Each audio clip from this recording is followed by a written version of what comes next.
Hi, everyone. Welcome to the podcast. It's Tales of the Town podcast now, and I have here Laura, and she is here to tell us a story today. Hi, Tina. Thanks for inviting me to come and be on your podcast. And I feel very honored that you asked me. I'll start, during COVID. I think that's where everybody sort of gauges before and after COVID. And during COVID, I had a lot of time on my hands to sort of think about things and think about whether I was happy and think about my life and the direction that it was going.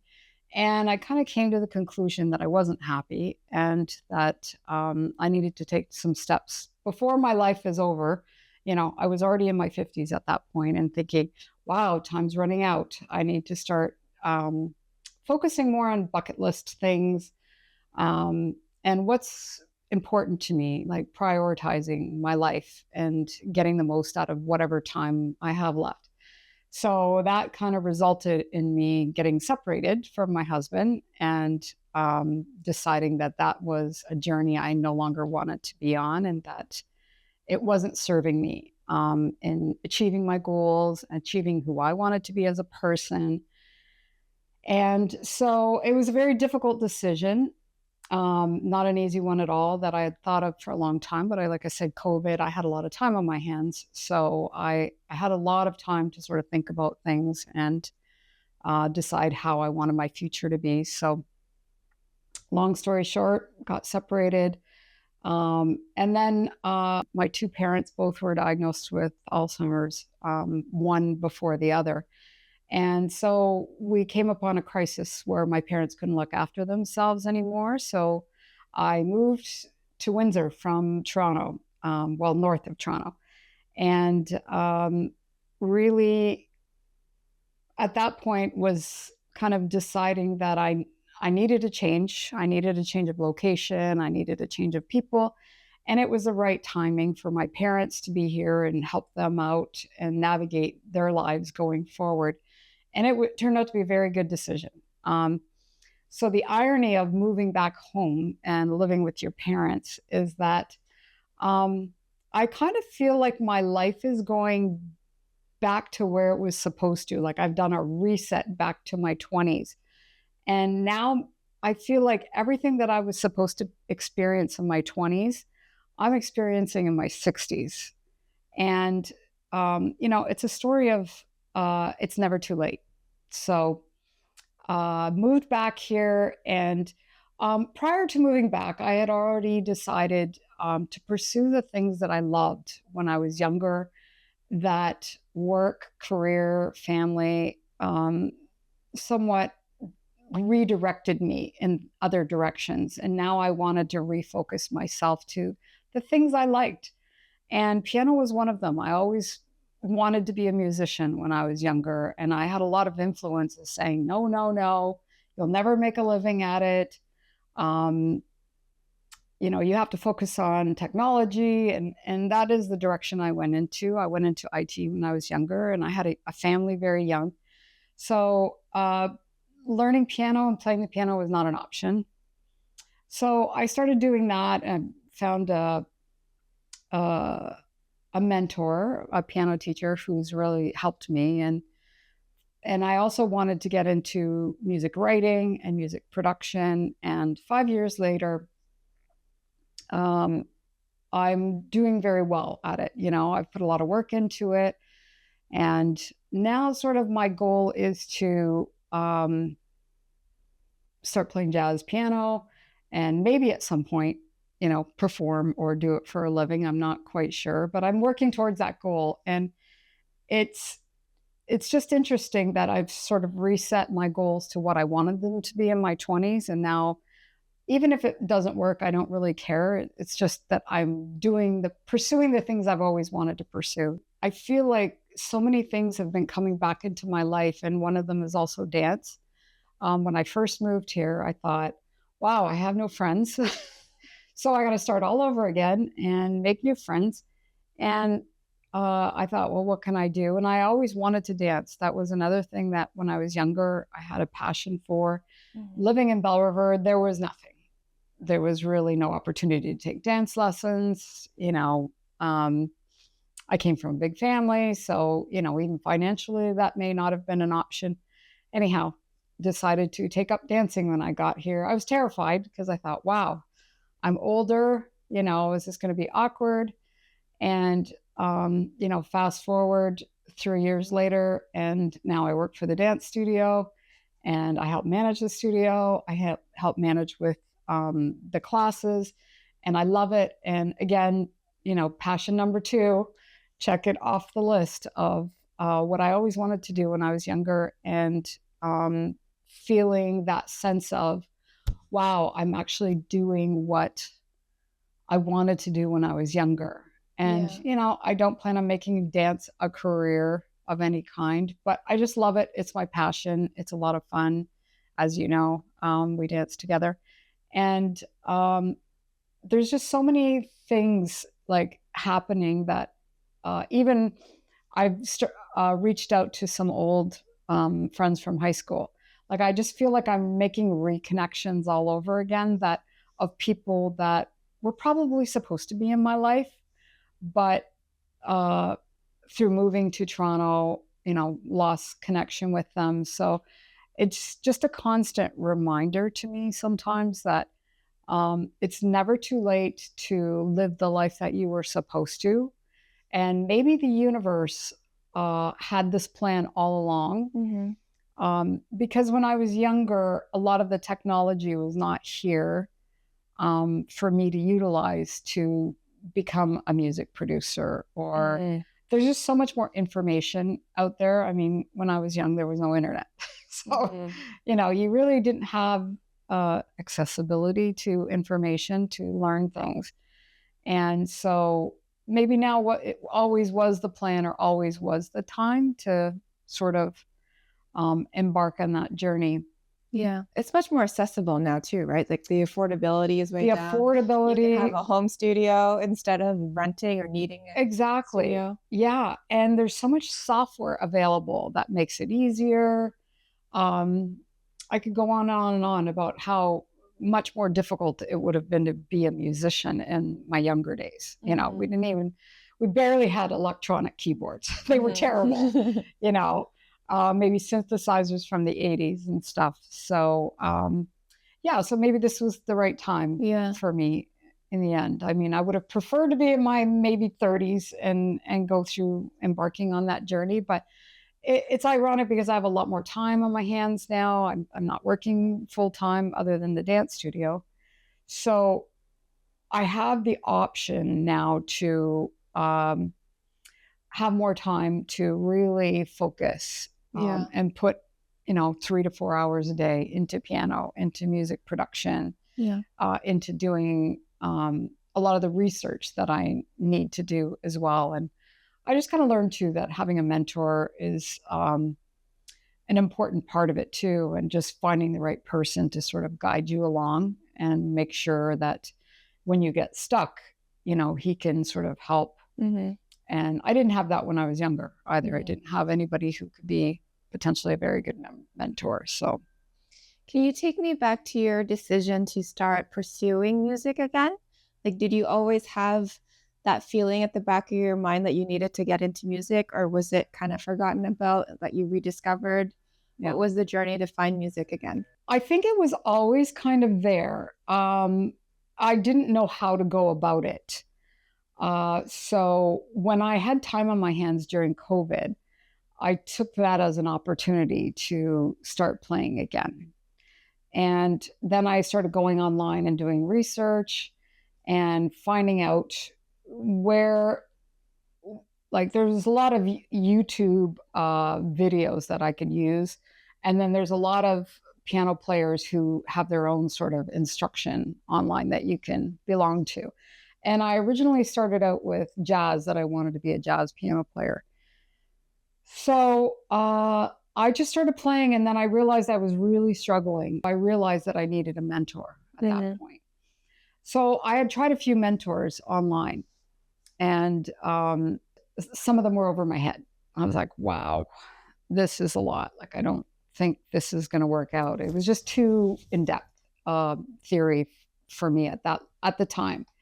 And so then I found Piano for Producers, and I found my mentor. And then I just clicked with him right away. He had weekly classes that you could go on Zoom and just ask him questions if you're stuck on things. And that was a game changer for me, because yes, I would get stuck and not know what to do or not understand theory, and was struggling to progress on my own. And, 5 years later, I'm still with him.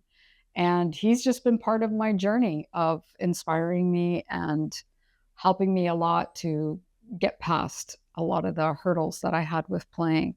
So it was always in the back of my mind, like my entire life. That's all I've ever really wanted to do. But it just, wasn't practical for me to do it. When you're raising a family and you're going to school and you have a career that's very taxing. I went into IT for a long time, so a very different challenge in itself. So, and I wasn't even sure I was capable. I just thought, I've got time and I'm going to try and do it. And I just stumbled on the right mentor that sort of helped me at that time. Well, you not, I guess, stumbled, but like you did hire multiple. Yeah, he was my fourth one. Yeah. So there was a consistent effort to work for them. Yeah, for sure. And I've never looked back. I always tell him, I don't seek out anybody else, because I know you're always going to have the answer for me whenever I ask you. You'd think this is like a promotion for him, but it's not really. He was just a big catalyst for pushing me forward, even with music production. Yeah. I had a friend too in the class. We became friends, and he encouraged me a lot to go into music production, which I was terrified of at first. It was very technical, but I was also like, I have a technical side to me because I was in IT. So I knew that I can fit into that world of being very technical. And so, I thought, what the heck, I'll try it. And, of course I was terrible at first. And now I'm very proud of myself, of all the music that I've created, and that I feel like there's no monetary gain in it necessarily. I mean, there may be at some point, but for me, it's just a fulfillment of realizing my dreams. And, at 63, to have that opportunity to say, I did it. And I accomplished, I don't have to think about, I wish I would have done this. I wish I would have done that. Like, it's nice to have that feeling of, I did it. I accomplished it. I worked hard to get there, but it is gratifying, and it is a part of who I was supposed to be. Sometimes you think, well, the universe has a direction for you, and you have to go with what your gut instincts are your whole life. And musicians are kind of that way, that it's a nagging feeling that they always have. Like, it's an angst about, I want to do this. And why, I don't know. But I just know other musicians that feel the same way. Like, they'll spend hours and hours and hours doing something that likely will never financially give them any gain whatsoever. So you do it for passion. I think all art. I think all art. That same vein. Yes. Yeah. Just because some people might say it's worthless. It's just like a creative expression. Why do you need to spend so much time on it? Yeah. And in the same vein, like, why would people buy art for millions of dollars? It's just this weird painting. Yeah. And ironically, so little is given to, respect is given to artists. But ironically, what brings the most joy in the world? Yeah. What do people do when they want to relax? What gives people joy is music, art, any of the arts. Movies are still movies, they're all what bring people the most joy in life. And so the irony is that we don't respect them, monetarily and pay for what their worth is. I mean, most painters, if they actually charged how much time they spent on that art, nobody would ever buy it. You know, So it's a labor of love, not Yeah. necessarily. And the same with piano. Like if I counted how many hours and how much money I've put into it, it would take a lot to reimburse me for all that time, Mm-hmm. So we're actually in Laura's space right now. This is her studio My behind studio. us. So what are some of the things that you're working on these Yeah. days? So for the past few years, I've been mostly working on like R&B, writing our R&B music. So I'm on Spotify. Recently, I've decided to start doing some remixes. So I have a lot of passion for Kizomba music. I started taking Kizomba a couple of years ago. I love the dance. I love, African Afrobeat music. And so I was trying to think of how could I combine my passion for dance and my passion for writing music. So I have written a few Kizomba songs as well. But now I'm sort of focused on remixes for like DJs and just taking combining again my passions, R&B music and Kizomba, Zouk, Taraxo beats, and just creating some music with combining those two together for our socials, for our out of dance socials. Not to add anything to your plate, but are you on TikTok? Because I feel like TikTok would love you. No, I'm not. I don't even post anything. I'm that generation who just really never caught on to the whole Facebook thing. Yeah. And to be honest, I don't have a lot of time. Yeah, that's like the hardest I'm so thing. busy with my music stuff that I do a very poor job of promoting myself and promoting my music and promoting my art. And even my piano teacher says, like you need to let the rest of the world see your work. And I said, yeah, that like I sort of keep it to myself because I'm like, I'm kind of scared to share it out there. But I did put it on Spotify. But no, I don't really advertise myself. That's probably something I have to do in the new year is start going on TikTok or, setting up a YouTube channel with my music and trying to promote myself a little bit more. But I've spent most of my time learning my craft. And I wasn't ready to do it until I felt that the level of quality of my music was at a point where I was proud of it. And so I've really spent the last 2 years, particularly, maybe even 3, just focused on building up my skill level and building up the quality of my music so that it sounds professional. Yeah. And I think that makes a lot of sense. Yeah. You don't want to put something out there that, people are going to go, wow, that's cheapy and, it doesn't sound good or but it's also kind of because it would also be cool for people to see your progress too. Yeah. But even starting from now and like continuing to post in the future, there's still progress that you'll make and people can still see that. I think it's cool. Yeah. I just love it when people post process videos. Yeah. Because it's all about the process. Yes. It's not about the end journey. Obviously, the end is great too, but it's the consistency and the process that really make us. Yeah. Part of the process is like every week I meet with my piano teacher / production teacher, and he critiques my music all the time. So, and then we also have a Zoom call that we get together and our peers get to critique our music. They usually keep pretty quiet and they try to say only nice things, but like Bruce will shred you to pieces.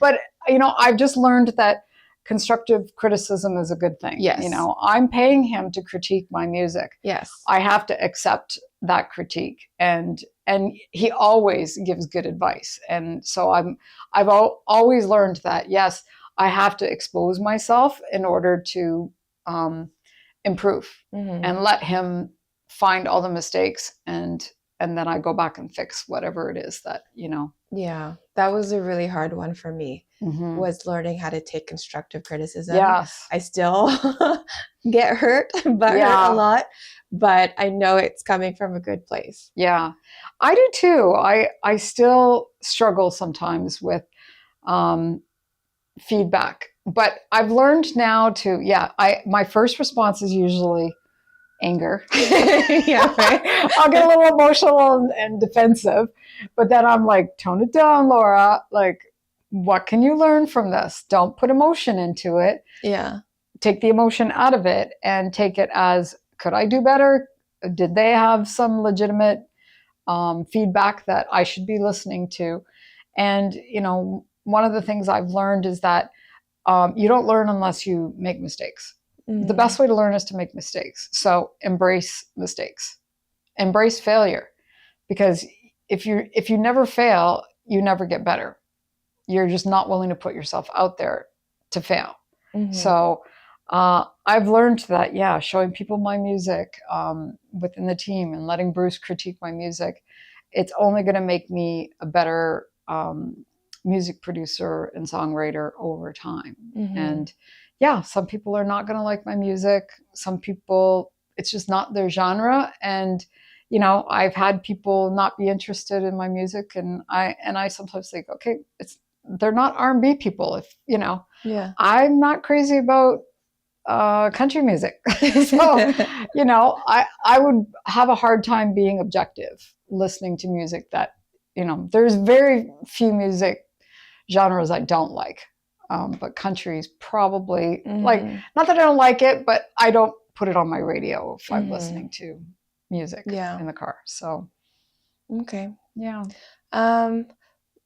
I love this conversation so far. I want to help promote you, obviously. Where can people find you? What's your Spotify under, your name? Under Spotify, it's LA Piano Vibes. Okay. I think it's pretty much all one word. And that just stands for Laura, LA, and Piano Vibes kind of describes my music. It's very sort of R&B-ish, slow. Yeah. And I mean, that's R&B's kind of been my passion. I was born in Windsor, grew up in Windsor, and was exposed to a lot of R&B here because of Detroit being across the river. And I just grew up being an R&B girl and loved that genre of music.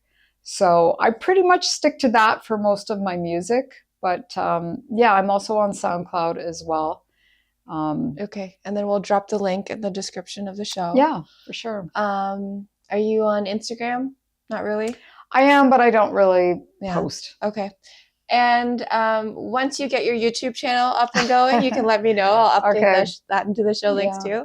And I just thought it would be really cool if we could play some of your music. Sure. And just have people listen at the end of the episode. Sure. Yeah, that would be great. That would be great. Yeah, let's do that. So you're playing the piano? I'm doing almost all the instruments. Everything? Oh, yeah, wow. Even the trumpet. Oh, cool.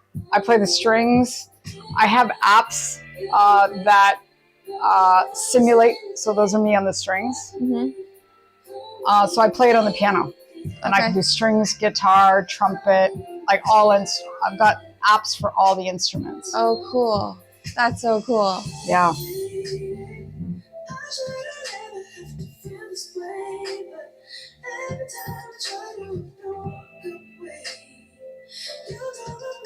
The only thing I'm not playing is the drums. I pulled just a WAV file with the drums on it. Sometimes I do the drums too. Like there is a song I'm working on right now that I'm doing the drums. Right now I'm working on a Michael Jackson song. Do you remember the time? I'm not a Michael Jackson person. Oh, okay.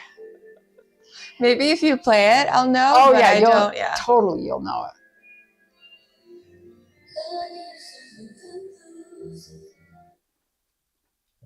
Yeah, I'll give you the WAV file. This is the Michael Jackson song.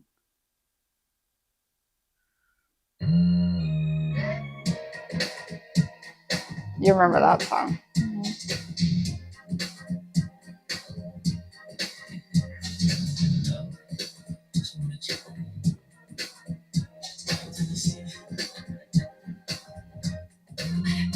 So I'm adding all the drums in, and I'm going to take their drums out, and I'm going to turn it into a Kizomba song. Oh, and it'll have cool. a Kizomba beat to it. Yeah.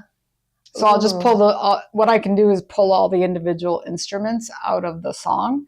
So I'll just take the vocals out, I'll take the drums out, and then I'll just only keep the vocals, and I'll put in my own bass, I'll put in my own drums. Yeah. I'll probably do some of the keyboard, the synthesizers as well. Is it hard to isolate the voice?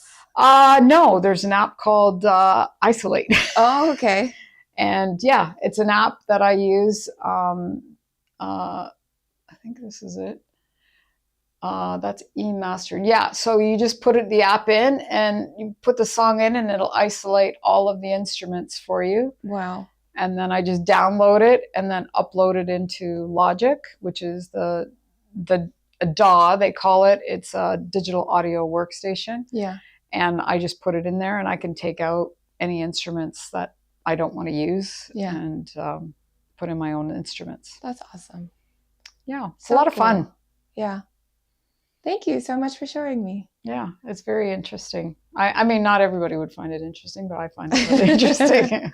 I don't know. I think it's interesting. Yeah. Hopefully to most people, but yeah. Yeah, there's so many great apps out there. Like I said, there's so many great things that you can do. Like even for my piano, I'm learning Fly Me to the Moon right now. So, I can go to a YouTube website, learn the piece. Yeah. They also have a lot of websites that have backing tracks for jazz songs. I can just grab those, put them in Logic, and then create my own backing tracks to accompany me as well. So yeah, it just makes it a lot easier when you're a musician and so many having all these tricks tools of the trade to pick up too. Yeah. It's a great time to be a musician, in terms of even Chat GPT. Like it just helps you a lot with how to do things, in the apps. Mm-hmm. So very cool. Yeah, it makes it interesting. Okay, I think that's we can wrap up there. Oh, okay. Thank you so much, easy. Laura. Yeah, it is easy. Thank you. Thanks for being on the podcast. Bye. No, bye. Love me better, love me better. Love me better, love me better.